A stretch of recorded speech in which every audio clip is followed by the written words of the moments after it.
पल्लवी जाधव या यूट्यूब चॅनलवरती तुमच्या सर्वांचं स्वागत आहे। आज आपण वर्तुळ हा टॉपिक घेणार आहे। पहा, चला तर पहिला प्रश्न तुम्हाला काय पहा, एका वर्तुळाचा व्यास 14 सेमी आहे तर त्याचा परिघ किती? एकदम सोपं आहे। आता आपल्याला व्यास दिलाय तर परिघ विचारलेला आहे, मग एकदम सोपं आहे। काय तर पहा, एकदम सोप्या पद्धतीने आपण काढायचं असतं। आता तुम्हाला सांगते ते कसं पहा। पहा आता सोडवूया आपण। आपल्याला काय दिलेलं आहे? व्यास दिलेलं आहे। काढायचं काय आहे? परिघ। मग आता परिघ बरोबर आपल्याकडे काय सूत्र आहे?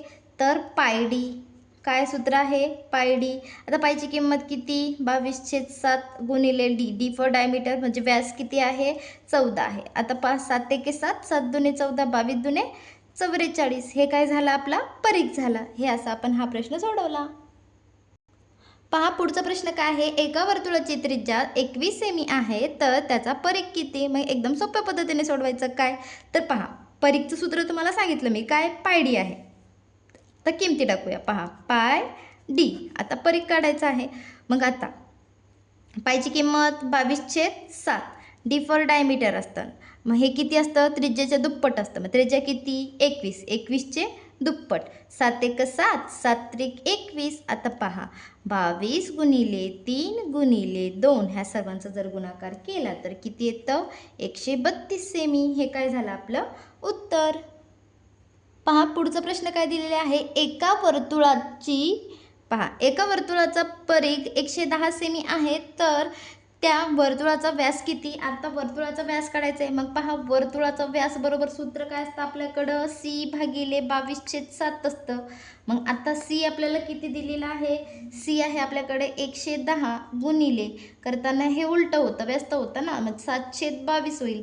22 एके 22, 22 5 110 आणि 5 7 35 सेमी। हे काय असणार आहे? आपलं उत्तर।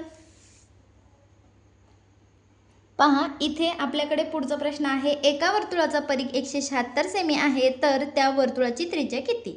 तर पहा आपल्याला त्रिज्या काढायची आहे। मग वर्तुळाची त्रिज्या बरोबर सूत्र काय आहे रे बाबा? तर ते आहे सी भागिले 2 पाय। सी भागिले 2 पाय। मग आता सी भागिले 2 गुणिले 22/7। आता काय होणार? ते इथे गुणाकार पाहिजे असेल तर सी गुणिले काय होणार? 22 दुने 44 होणार। पण हे कुठं जाणार? खाली जाणार 44 आणि वरती किती येणार? 7। कारण की इथे जर गुणाकार घेतलं तर काय होतं? इथं गुणाकार व्यस्त होतं ना। मग आपल्याकडे सीची किंमत आहे ती किती आहे? 176 आहे। किती आहे? 176। आणि गुणिले तुमचे किती आहेत? तर हे 7/44 आहेत। 44 एके 44 आणि 44 चोक किती येते? 176 येते आणि 7 चोक किती येते? 28 येते, म्हणजे 28 सेमी। हे काय झालं तुमचं उत्तर। पहा पुढचा प्रश्न काय आहे, एका बैलगाडीच्या चाकाचा व्यास 1.4 मीटर आहे तर 2.2 किलोमीटर अंतरात त्या चाकाचे किती फेरे होतील? तर पहा प्रश्न मोठा आहे आणि एक्सप्लेन करायला खूप वेळ जातो, त्याच्यामुळे तुम्हाला मी थोडंसं फक्त पटपट एक्सप्लेन करणार आहे, लिखाणाला वेळ नको जायला म्हणून। पहा तर आता हा प्रश्न आपल्याला मी तुम्हाला सांगितले, काय परिघ बरोबर काय असतं? पाय गुणिले डी असते। पायची किंमत किती? 22/7 आणि डी आपल्याकडे किती आहे? 1.4। 7 एक 7, 7 दुने 14 आणि हे 0.2 येणार। ठीक आहे। मग आता आपण पहा, आता काय करायचं, हे 22 गुणिले 0.2 दोघांचा गुणाकार करायचा। 22 गुणिले 0.2 केले तर किती येणार? 4.4 मीटर। आता पहा पुढे काय, 2.2 किमी म्हणजे किती? 2200 मीटर येते। किती येते? 2200 मीटर। आता एकूण फेऱ्याचं सूत्र काय आहे? एकूण फेरे बरोबर अंतर भागिले चाकाचा परिघ। मग अंतर किती आहे? 2200 आणि चाकाचा परिघ किती आलाय आपल्याकडे? 4.4। मग आता ह्याला सोडवायचं तर काय करायचं? पहा हा पॉईंट काढायचा असेल तर वरती एक शून्य वाढवायचा आणि खाली सरळ 44 करायचे। तर पहा 44 एके 44 आणि 44 5 किती येते? 44 5 येते 220 आणि हे 2 शून्य उरलेत, ह्याला वरती द्यायचं म्हणजे 500 फेरे हे तुमचं उत्तर।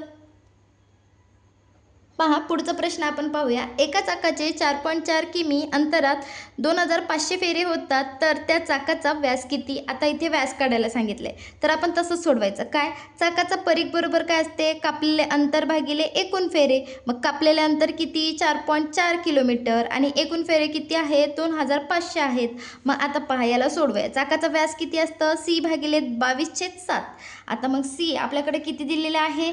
तर सी आपल्याला काढावं लागेल बहुतेक, तर तर पहा इथे दिले का आपण पाहूया, नसेल दिलं तर काढूया. ठीक आहे, 44 असेल तर 176 येतं, हे आपल्याला आहे. तर पहा पुढे आपण सोडवूया. तर इथे घेतले आपण 176 गुणिले 722. आता पहा 722 आपण घेतलेले, तर त्याला सोडवूया. पहा तर इथे 176 कसे आले तुम्हाला हे सुद्धा एक्सप्लेन करून सांगते, जेणेकरून तुम्ही कन्फ्यूज नाही होणार. तर काय करायचं पहा, हे जे 4.4 आहेत, 4.4 आहेत, तर 4.4 किलोमीटर आहेत आणि हे 2500 आहे. आता किलोमीटरला जर मीटरमध्ये करायचं म्हटलं तर आपल्याला काय करावं लागेल, त्याला 2 शून्य देऊन टाकायचे, म्हणजे सरळ ते मीटरमध्ये कन्वर्ट होऊन जाईल. आणि खाली हे तुमचे 2500. तर पहा 2 शून्य जर तुम्ही कट केले, 2 किलोमीटरमध्येच आहे वाटते, तर पहा आता 2 शून्य जर आपण कट केले तर काय होणार, वरती येणार 44 आणि खाली येणार 25. आता पहा 25 एके 25 आणि 25 एक 25, म्हणजे असं भाग जर दिलं तर 1.76 येतं. 1.76 हे मीटरमध्ये आलं. कशामध्ये आलं, मीटरमध्ये. आणि 176 हे कशामध्ये येणार मग, किलोमीटरमध्ये. आता पहा ते इथे टाकले आपण, काय टाकले, तर आपल्याला काय आहे, सी आपण इथे टाकलेलं आहे. मग आता सीची किंमत आपण टाकलेली इथं आणि मग पुढे आपण काढूया. आता पहा 22/7 आहे, तर भागाकार आहे, उलटं करायचं याला गुणाकारामध्ये, म्हणजे 722 होईल. 22 एक 22, 22 8 176 होणार आणि 7 8 किती होणार, 56 सेमी. हे तुमचं उत्तर. लिखाणाला वेळ कमी पडतो, त्याच्यामुळे मी पटापट एक्सप्लेन करण्याचा प्रयत्न करत आहे. ओके, तर पहा पुढचा प्रश्न तुम्हाला काय आहे, एका अर्धवर्तुळाकृती चकतीची परिमिती 72 सेमी आहे, तर त्या चकतीची त्रिज्या किती. तर पहा अर्धवर्तुळाची त्रिज्याचं सूत्र काय आहे, परिमिती गुणिले 736. तर पहा आपण याला सोडवूया. तर आता पहा परिमिती आपल्याकडे 72 आहे आणि 7/36, तर हे सूत्र आहे. ठीक आहे, 36 एके 36, 36 दुणे 72 आणि 7 दुणे 14 सेमी. हे तुमचं काय आले, अर्धवर्तुळाची त्रिज्या आलेली आहे. मग आता त्रिज्या जर तुम्हाला 14 सेमी आलेली आहे, मग सोबतच्या अर्धवर्तुळाची परिमिती आपल्याला काढायची. परिमिती बरोबर काय घेणार आपण, तर किती असतं, 22 अधिक 14 आपण त्याच्यामध्ये ॲड करतो. तर पहा 22 अधिक 14 झाले किती तुमचे, 36 झाले. आणि परिमिती व त्रिज्येचे गुणोत्तर, आता परिमिती व त्रिज्येचे गुणोत्तर काढायचं. मग परिमिती त्रिज्येचे गुणोत्तर काढूया. चला, तर आता हे आलेत आपल्याकडे 36 आणि ज्याची त्रिज्या किती आलेली आहे, तर त्रिज्या आपल्याकडे आलेले. आता इथं पहा 14 सेमी आहे ना, मग 14चं आता किती येणार पाहिने, लिहिले आपण इथे 36/7 लिहिले, म्हणजे इथेच पहा तुम्हाला काय येणार, तर 14 यायला पाहिजे होतं, तर थोडीशी मिस्टेक आहे. तर इथे आपण 14 लिहून घेऊ या जागी, म्हणजे हे येणार आपलं उत्तर येणार. म्हणजे काय येणार इथं, 36/14 येणार. ठीक आहे, तर पहा विद्यार्थी मित्रांनो, हे आपल्याकडे एक्स्ट्रा नॉलेज आहे, एवढं एक्स्ट्रा नॉलेज आहे, पण आपल्याला एवढं काही सोडवायचंच नव्हतं. तर सरळ आपल्याला सोडवायचं होतं काय, चकतीची त्रिज्या किती. तर आपण सरळ काढलं होतं, चकतीची त्रिज्या आपल्याकडे 14 सेमी आलेले आहे आणि 14 सेमी इथेच संपवून टाकायचं, पुढचं सोडवत बसायचं नाही. थोडंसं एक्स्ट्रा नॉलेजसाठी आपण ते सोडवलेलं होतं. ठीक आहे, आता पुढचा प्रश्न आपण लगेच पाहूया. पहा पुढचा प्रश्न तुम्हाला काय दिलेला आहे, पहा एका अर्धवर्तुळाकृती चकतीचा व्यास आपल्याला 42 सेमी आहे, तर तिची परिमिती किती. तर पहा ह्याच्यासाठी सुद्धा सूत्र आहे, अर्धवर्तुळाकृती परिमिती डी गुणिले किती असणार, 18/7 असणार. पहा तर तुम्ही असं जर नाही सोडवलं तरी तुम्हाला नाही का सोडवता येतं, पण ती आपण मेथड नंतर बघूया. पहा आता पहिले आपण ही मेथड घेऊया. तर पहा डी आपल्याकडे किती आहे, 42 आहे आणि हे 18/7 सूत्रानुसार आपण घेत आहे. 7 एके 7 आणि 7 सकम 42. आता 18 सख किती येणार, 108. हे तुमचं उत्तर असणार आहे. तर पहा हे आहे अर्धवर्तुळाकृती परिमिती काढण्याचं सूत्र. ठीक आहे, म्हणजे डी गुणिले 18/7. तर पहा सूत्र तुम्हाला लक्षात ठेवावं लागणार आहेत आणि एवढे सगळे सूत्र लक्षात ठेवणंही पॉसिबल नाही. त्याच्यासाठी आपण काय करूया, सूत्रसुद्धा पाहूया आणि ट्रिकसुद्धा पाहूया. ठीक आहे, तर पहा 2 अर्धवर्तुळाच्या त्रिज्याचे गुणोत्तर एकास 2 आहे, तर त्यांच्या परिघाचे गुणोत्तर किती. तर पहा हे एकदम सोपं आहे. काय आहे, तर पहा जर अर्धवर्तुळाचं जर आपल्याला नाही का त्रिज्याचं गुणोत्तर दिलं असेल ना, त्याचं परिघाचं गुणोत्तर सुद्धा जेवढ्याला तेवढंच येत असते. मग पहा तुम्हाला काय दिलेलं आहे, इथे तुम्हाला थोडंसं नॉलेजसाठी दिलेलं आहे. पहा वर्तुळाच्या 2 त्रिज्येचे गुणोत्तर हे त्यांच्या व्यासाच्या गुणोत्तरा एवढेच असते व त्यांच्या परिघाचे गुणोत्तर एवढेच असते. म्हणजेच 2 वर्तुळाच्या त्रिज्येचे गुणोत्तर किती असणार, व्यासाचे गुणोत्तर छेदामध्ये परिघाचे गुणोत्तर, म्हणजे जेवढ्याला तेवढंच असणार आहे. एकास 2च उत्तर असणार आहे. पहा आता आपण नमुना उदाहरणापासून सोडवत जाऊया जेणेकरून तुम्हाला थोडंसं समजेल. पहा तर पहा आता सरावासाठी उदाहरणामध्ये आपण सोडवूया. एका वर्तुळाचा व्यास 28 सेमी असल्यास त्या वर्तुळाचा परिघ किती? तर पहा आता काय करायचं, परिघ बरोबर पाय डी असतं. मग पायची किंमत 22/7 गुणिले 28, 7 × 7, 7 चोक 28 आणि 22 चोक किती येणार 88 सेमी. हे काय असणार तुमचं उत्तर असणार. आता पहा पुढचा प्रश्न तुम्ही पहा. तर पुढचा प्रश्न तुम्हाला काय दिलाय, एका वर्तुळाचा व्यास 42 सेमी असल्यास त्या वर्तुळाचा परिघ किती? मग परिघ बरोबर आपल्याकडे काय असतं, पाय गुणिले डी. आता मग आपण सोडूया, ठीक आहे. तर 22/7 गुणिले 42, 7 × 7, 7 सकम 42, 22 सख 132 सेमी हे तुमचं उत्तर. त्याचप्रकारे पुढचा प्रश्न पाहूया. पहा पुढचा प्रश्न तुम्हाला काय दिलेला आहे, एका वर्तुळाची त्रिज्या 7 सेमी आहे तर त्या वर्तुळाचा परिघ किती?